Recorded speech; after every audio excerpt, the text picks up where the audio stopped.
Washington Gray's March, played by the Edison Military Band.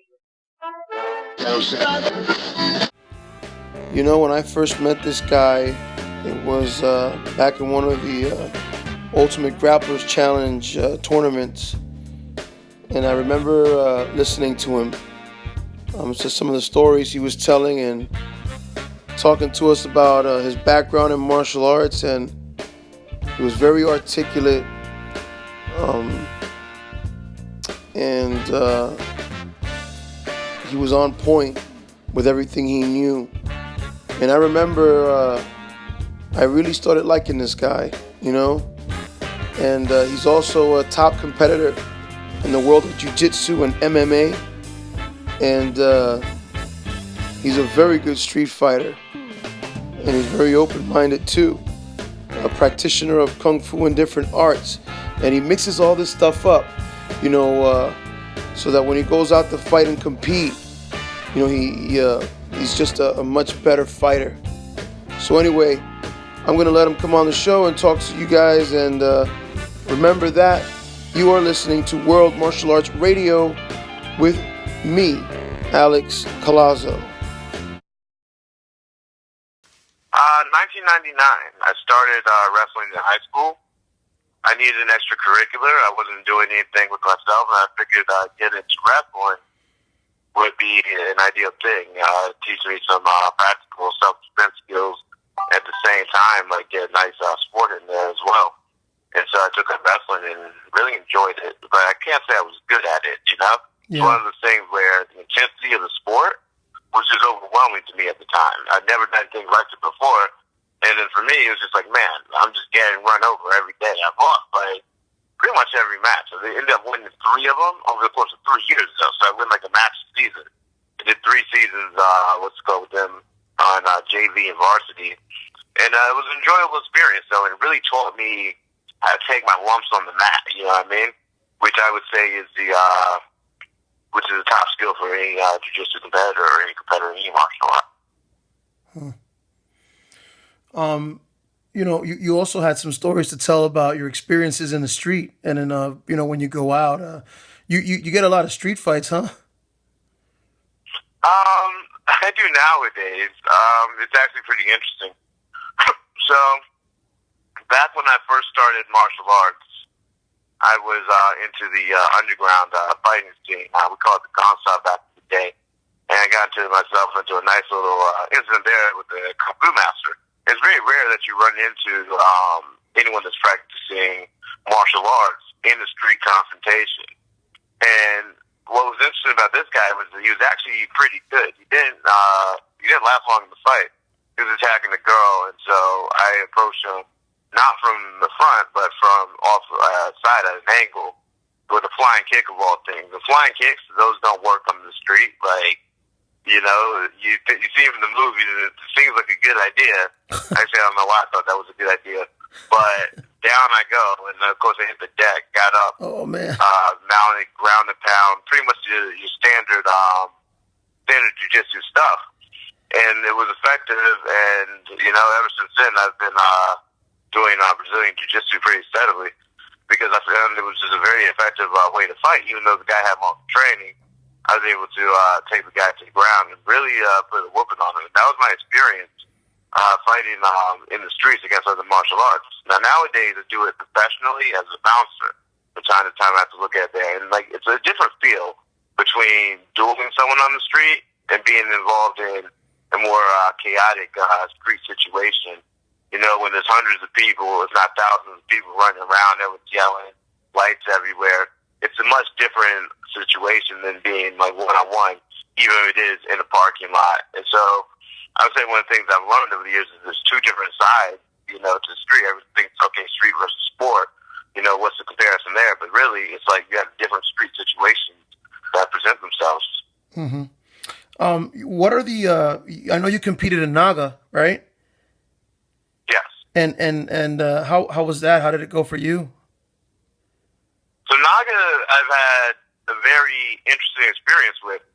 In other words, I've seen pretty much all sides of Naga. I still continue to see all sides of Naga in terms of when I started, I was definitely not winning anything, and barely winning a match or two. The point where now I'll come and win like 3, 4, 5 matches in a row. It won't be that big of a deal. And so it's been a experience as I've traveled from the bottom of the tournament, white belt, and I was barely even placed on those, let alone winning them. And then like to black belt, our regional champion. It took me a good 10 years. A lot of people, they get this impression that, Naga has got this reputation as like the skill level isn't that high. But honestly, when I came through there, I was able to stay occupied for a good decade on that circuit. And that's one of my most favorite circuits to compete at. They pretty much allow you to do all sorts of grappling. Me, I like to play heel hook. And so Naga lets you go with that at pretty much all levels, like in the no-gi divisions, even though their gi rules are pretty much standard.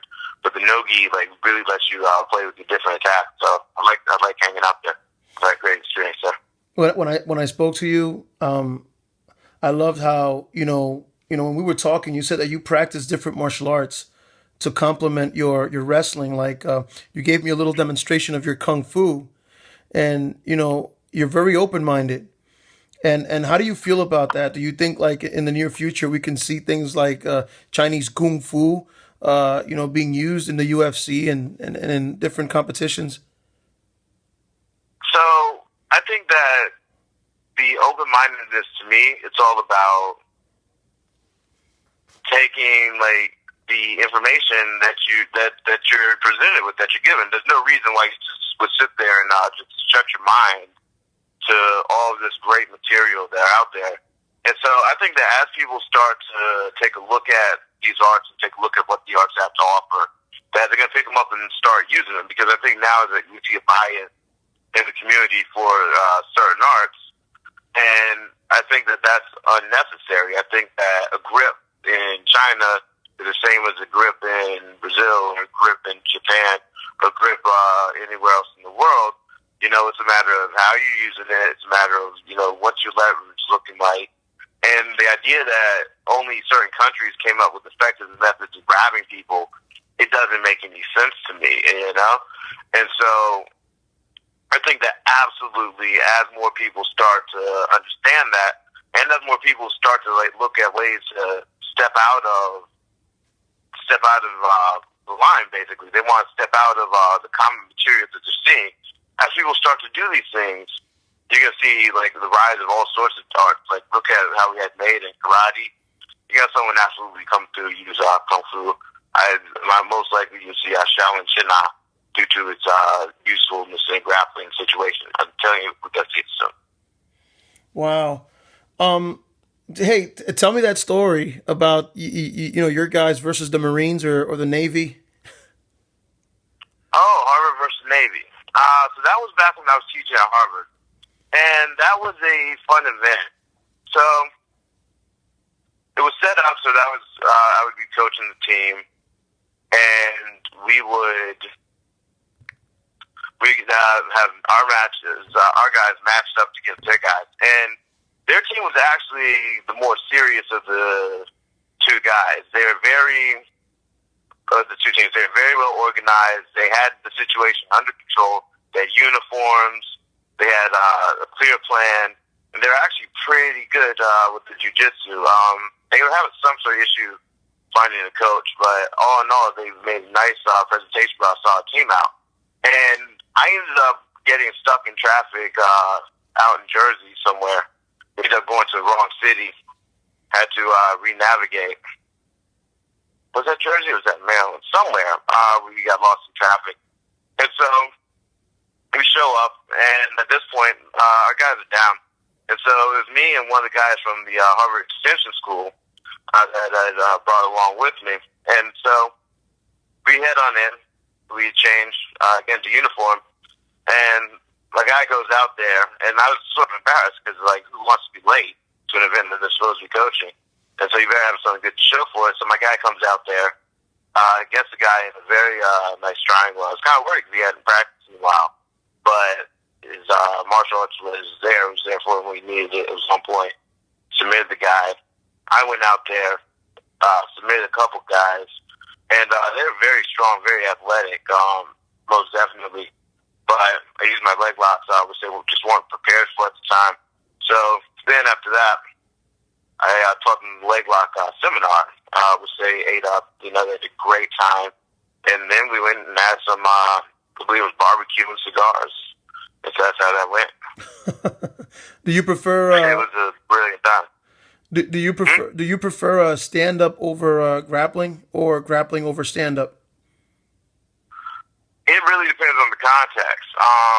As a sport, I like submission grappling and Brazilian jiu-jitsu.